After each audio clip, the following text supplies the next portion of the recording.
ચોમાસાનો વરસાદી માહોલ શરૂ થતા જ રાજ્યમાં રોગચાળો પણ વકરી રહ્યો છે। અમદાવાદની સોલા સિવિલ હોસ્પિટલમાં એક સપ્તાહમાં 11,114 ઓપીડીના કેસ નોંધાયા છે। ઓપીડીના કેસીસમાં 10% વધારો થયો છે। ડેન્ગ્યુના 158 સેમ્પલ લેવામાં આવ્યા, જેમાંથી 26 કેસ પોઝિટિવ આવ્યા છે, જ્યારે મલેરિયાના 173 શંકાસ્પદ કેસ નોંધાયા છે, જ્યારે વાયરલ ઇન્ફેક્શનના 1649 કેસ નોંધાયા છે। સોલા સિવિલ હોસ્પિટલના આરએમઓ ડોક્ટર દેવાંગ શાહે ચોમાસાની સિઝનમાં લોકોને ખાસ તકેદારી રાખવાની સલાહ આપી છે। ચાલુ અઠવાડિયામાં ઓપીડી આ વખતે 11,114 દર્દીઓ હતા। ઇન્ડોરની અંદર 1,172 દર્દીઓ હતા। ડેન્ગ્યુના કેસમાં ગયા અઠવાડિયા કરતાં થોડોક વધારો જોવા મળ્યો છે। આ વખતે સસ્પેક્ટેડ 158 હતા, એમાંથી 26 પોઝિટિવ દર્દી ડેન્ગ્યુના જોવા મળ્યા છે। મેલેરિયાના કેસમાં કોઈ ખાસ છે નહીં, એક પણ મેલેરિયાનો પોઝિટિવ કેસ અત્યાર સુધીમાં ડિટેક્ટ નથી થયો। ચિકનગુનિયાનો પણ એક પણ પોઝિટિવ કેસ ડિટેક્ટ નથી થયો, અને ડાયરિયાના જે કેસો છે એ આ ગત અઠવાડિયા દરમિયાન 17 કેસો નોંધવા પામેલા છે। જૂનાગઢથી વધુ સમાચાર। માળિયા હાટીનામાં વરસાદ જોવા મળ્યો। એક સપ્તાહના વિરામ બાદ ધીમે ધારે વરસાદની શરૂઆત થઈ। માળિયાના શહેર તેમજ ગ્રામ્ય વિસ્તારોમાં વરસાદ વરસ્યો। મહારાણા પ્રતાપ ચોક, બસ સ્ટેન્ડ, કેશોદ રોડ આ સહિતના વિસ્તારોમાં વરસાદી માહોલ જામ્યો।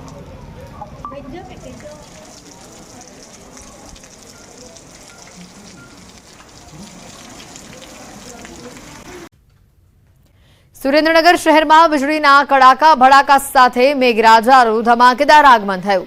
સુરેન્દ્રનગર શહેર સહિત જિલ્લાભરમાં અંદાજે એક અઠવાડિયાથી મેઘરાજાએ વિરામ લીધો હતો।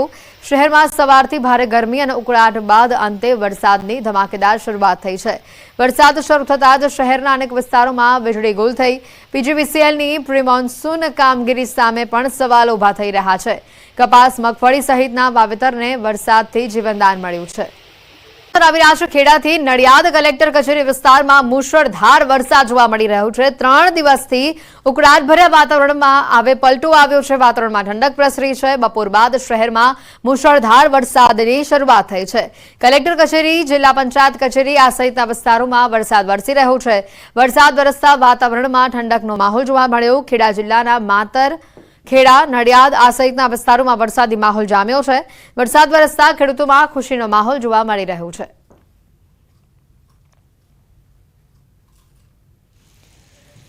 તો સાથે જ સમાચાર આવી રહ્યા છે ખેડાના કેટલાક વિસ્તારોમાં વરસાદ જોવા મળી રહ્યો છે। નડિયાદ સહિત આસપાસના વિસ્તારોમાં વરસાદી માહોલ જામ્યો છે। નડિયાદ સહિત પીપલગ, ડુમરાલ, મિત્રાલમાં વરસાદ જોવા મળી રહ્યો છે। આ વરસાદ વરસતા ખેડૂતોમાં આનંદની લાગણી જોવા મળી।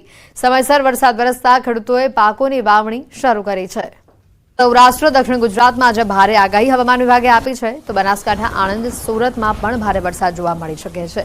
તો અમદાવાદ, દાહોદ, પાટણ અને મહેસાણાની અંદર યલો એલર્ટ આપવામાં આવ્યું છે।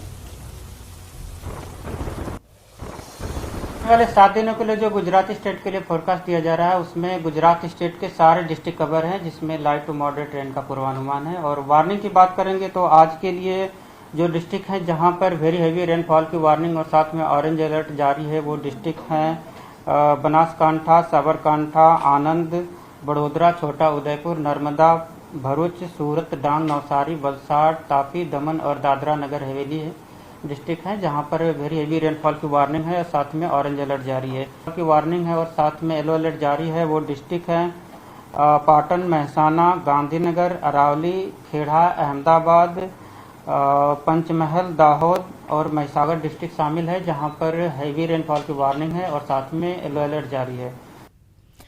तो सौराष्ट्રમાં આજે અતિ ભારે વરસાદની આગાહી છે। સુરેન્દ્રનગર, જૂનાગઢ, અમરેલીમાં ભારે વરસાદની આગાહી છે। જામનગર, મોરબી, દીવમાં પણ આજે યલો એલર્ટ આપવામાં આવ્યું છે। ખાસ વાત માછીમારોને દરિયો ન ખેડવાની સૂચના આપવામાં આવી છે। सौराष्ट्र रीजन की बात करेंगे तो आज के लिए सौराष्ट्र रीजन के लिए वेरी हेवी रेनफॉल की वार्निंग है और साथ में ऑरेंज अलर्ट जारी है। और जो डिस्ट्रिक्ट है जहां पर वेरी हेवी रेनफॉल की वार्निंग है, वो डिस्ट्रिक्ट है सुरेंद्रनगर, जूनागढ़, अमरेली, भावनगर, गिर सोमनाथ, बोटा डिस्ट्रिक्ट है जहां पर वेरी हेवी रेनफॉल की वार्निंग है। और जहां पर हेवी रेनफॉल की वार्निंग है और साथ में येलो अलर्ट जारी है, वो डिस्ट्रिक्ट है राजकोट, जामनगर, मोरबी, द्वारका, कच्छ और दीव डिस्ट्रिक्ट शामिल है, जहां पर हेवी रेनफॉल की वार्निंग है। તો ગુજરાતના 8 જિલ્લાઓ માટે સાવધાનીના સમાચાર છે, કારણ કે 4 વાગ્યા સુધીમાં આ 8 જિલ્લા માટે રેડ એલર્ટ છે. 2 કલાક માટે આ જિલ્લામાં રેડ એલર્ટ છે અને તેમાં પંચમહાલ, ખેડા, અમદાવાદનો સમાવેશ થાય છે. જી હા, અમદાવાદમાં પણ અત્યારે કાળા ડિબાંગ વાદળો જોવા મળી રહ્યા છે. રેડ એલર્ટ છે અમદાવાદમાં, સુરેન્દ્રનગર, આણંદમાં પણ રેડ એલર્ટ છે. પંચમહાલ, અમરેલી, જૂનાગઢમાં પણ રેડ એલર્ટ છે. ગુજરાતના 22 જિલ્લામાં આજે ઓરેન્જ એલર્ટ આપવામાં આવ્યું છે. 4 વાગ્યા સુધીમાં આ વિસ્તાર માટે સાવધાનીના સમાચાર. में ऑरेंज अलर्ट जारी है वो डिस्ट्रिक्ट हैं बनासकांठा, साबरकांठा, आनंद, बड़ोदरा, छोटा उदयपुर, नर्मदा, भरूच, सूरत, डांग, नवसारी, वलसाड़, तापी, दमन और दादरा नगर हवेली है डिस्ट्रिक्ट हैं जहां पर वेरी हेवी रेनफॉल की वार्निंग है और साथ में ऑरेंज अलर्ट जारी है. और जो डिस्ट्रिक्ट जहां पर हेवी रेनफॉल की वार्निंग है और साथ में येलो अलर्ट जारी है वो डिस्ट्रिक्ट हैं पाटन, महसाना, गांधीनगर, अरावली, खेड़ा, अहमदाबाद, पंचमहल, दाहोद और महिसागर डिस्ट्रिक्ट शामिल है जहां पर हैवी रेनफॉल की वार्निंग है और साथ में येलो अलर्ट जारी है. और डे 2 की बात करेंगे तो डे 2 के लिए हैवी रेनफॉल की वार्निंग है और साथ में येलो अलर्ट जारी है. और जो डिस्ट्रिक्ट है जहां पर हैवी रेनफॉल की वार्निंग है वो डिस्ट्रिक्ट है पंचमहल, दाहोद, बड़ोदरा, छोटा उदयपुर, सूरत, डांग, नवसारी, वलसाड़, दमन, तापी और दादरा नगर हवेली डिस्ट्रिक्ट शामिल है जहां पर हैवी रेनफॉल की वार्निंग है और साथ में येलो अलर्ट जारी है. और डे 3, डे 4 और डे 5 के लिए हैवी रेनफॉल की वार्निंग है. और जो डिस्ट्रिक्ट है जहां पर हैवी रेनफॉल की वार्निंग है वो डिस्ट्रिक्ट है नवसारी, वलसाड़, तापी, दमन और दादरा नगर हवेली. और सौराष्ट्र रीजन की बात करेंगे तो आज के लिए सौराष्ट्र रीजन के लिए वेरी हैवी रेनफॉल की वार्निंग है और साथ में ऑरेंज अलर्ट जारी है. और जो डिस्ट्रिक्ट है जहां पर वेरी हैवी रेनफॉल की वार्निंग है वो डिस्ट्रिक्ट है सुरेंद्रनगर, जूनागढ़, अमरेली, भावनगर, गिर सोमनाथ, बोटा डिस्ट्रिक्ट है जहां पर वेरी हैवी रेनफॉल की वार्निंग है. और जहां पर हैवी रेनफॉल की वार्निंग है और साथ में येलो अलर्ट जारी है वो डिस्ट्रिक्ट है राजकोट, जामनगर, मोरबी, द्वारका, कच्छ और दीव डिस्ट्रिक्ट शामिल है जहां पर हैवी रेनफॉल की वार्निंग है. और डे 2 की बात करेंगे तो डे 2 के लिए जूनागढ़, अमरेली, भावनगर, गिर सोमनाथ और दीव के लिए हैवी रेनफॉल की वार्निंग है और साथ में थंडरस्टॉर्म की भी वार्निंग है. और आने वाले 2 दिनों के लिए गुजरात स्टेट के सारे डिस्ट्रिक्ट कवर हैं जहां पर थंडरस्टॉर्म की वार्निंग है.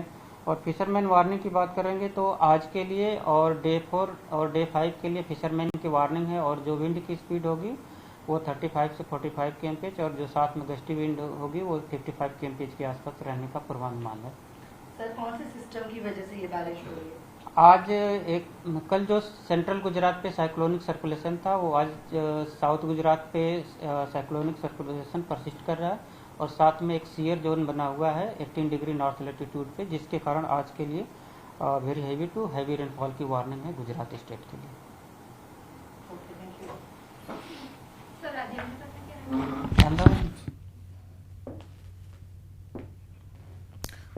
તો 2 દિવસ થંડરસ્ટોર્મ એક્ટિવિટીઝ રહેશે. સૌરાષ્ટ્ર, ઉત્તર ગુજરાત, દક્ષિણ ગુજરાતના કેટલાક વિસ્તારોમાં ભારે વરસાદની આગાહી કરવામાં આવી છે. ઉત્તર ગુજરાતમાં બનાસકાંઠા, સાબરકાંઠામાં આજે ભારે વરસાદ થઈ શકે છે. અને આજે સવારથી જ આપણે જોઈ રહ્યા છીએ અંબાજીને આસપાસ બનાસકાંઠાના કેટલાક વિસ્તારોમાં, ધાનેરામાં પણ આજે વરસાદ છે અને આગાહી મુજબ જ આ વરસાદ વરસી પણ રહ્યો છે. જંબુસર પંથકમાં નીલગાયનો ત્રાસ વધ્યો છે. 200થી પણ વધુ નીલગાયોનો વિડીયો વાયરલ થયો છે. તો કાવી ગામમાં 200થી વધુ નીલગાય દેખાઈ છે. નીલગાય દેખાઈ અને ખેડૂતોએ કરેલી વાવણી પર હવે આફત આવી છે. તો જંબુસરમાં ચોમાસાની શરૂઆત થતાની સાથે ખેડૂતો વાવણીમાં જોતરાયા અને તેવામાં કાવીના રૂપેશ્વર મહાદેવ વિસ્તારમાં 200થી વધુ નીલગાયે જોવા મળી છે અને ધરતીપુત્રોમાં અત્યારે ચિંતા પણ છે. તો વાવણી કરેલા ખેતરમાં આંટા ફેરા મારે તો વાવણી કરેલા મોંઘા ભાવના બિયારણને નુકસાન થાય છે. આજની વાત કરીએ તો આજે 18 જિલ્લા માટે આગાહી છે. 4 થી 8 ઇંચ વરસાદની આગાહી છે. 18 જિલ્લામાં ઓરેન્જ એલર્ટ છે. 15માં યલો એલર્ટ છે. બનાસકાંઠા, સાબરકાંઠામાં 4 થી 8 ઇંચ વરસાદની શક્યતા. સુરેન્દ્રનગર, બોટાદમાં પણ 4 થી 8 ઇંચ વરસાદની શક્યતા છે. જૂનાગઢ, અમરેલી, ભાવનગરમાં પણ 8 ઇંચ વરસાદ પડી શકે છે. ગીર સોમનાથ, આણંદમાં પડી શકે છે 4 થી 8 ઇંચ વરસાદ. વડોદરા, છોટાઉદેપુરમાં પણ 4 થી 8 ઇંચ વરસાદની શક્યતા છે. ભરૂચ, નર્મદામાં પણ પડી શકે છે 8 ઇંચ વરસાદ. સુરત, તાપી, નવસારીમાં પણ 8 ઇંચ વરસાદની શક્યતા. વલસાડ ડાંગમાં પડી શકે છે 8 ઇંચ વરસાદ.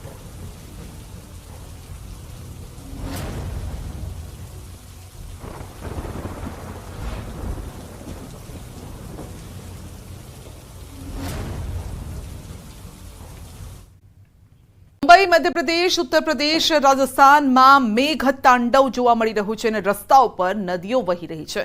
અનેક લોકોના ઘરમાં પણ પાણી ફરી વળ્યા છે. વરસાદી પાણીથી ઘર ડૂબી ગયા છે. રસ્તા પર 2-2 ફૂટ જેટલા પાણી ભરાયા છે. નદીમાં પાણીનો ધસમસતો પ્રવાહ પણ જોઈ શકાય છે. તો માયાનગરી મુંબઈને વરસાદે ભયભીત કરી દીધું છે. ગઈકાલે પણ આવા જ દ્રશ્યો જોવા મળ્યા મુંબઈમાં. શાળાઓ, કોલેજો, ઓફિસો બંધ કરી દેવામાં આવી. લોકલ લાઇન પર ટ્રેન થંભી ગઈ. વરસાદ બાદ તેની લોકલ રેલવે લાઇનમાં પણ પાણી ભરાઈ ગયા. સેન્ટ્રલ લાઇન બંધ કરી દેવામાં આવી અને મહાનગરના અનેક વિસ્તારોમાં પાણી ફરી વળ્યા. વાહન વ્યવહારને પણ મોટી અસર પહોંચી. રાજસ્થાનમાં, મધ્યપ્રદેશમાં ધોધમાર વરસાદ હજુ પણ ચાલુ છે. બીજી તરફ ઉત્તરાખંડના કુમાઉં વિસ્તારમાં છેલ્લા 72 કલાકથી સતત વરસાદ વરસી રહ્યો છે. પહાડોમાં નદીઓ ઉછાળા મારી રહી છે. બીજી બાજુ મેદાની વિસ્તારોમાં તળાવો ભરાઈ ગયા છે, કારણ કે એ પ્રકારના દ્રશ્યો સર્જાયા છે.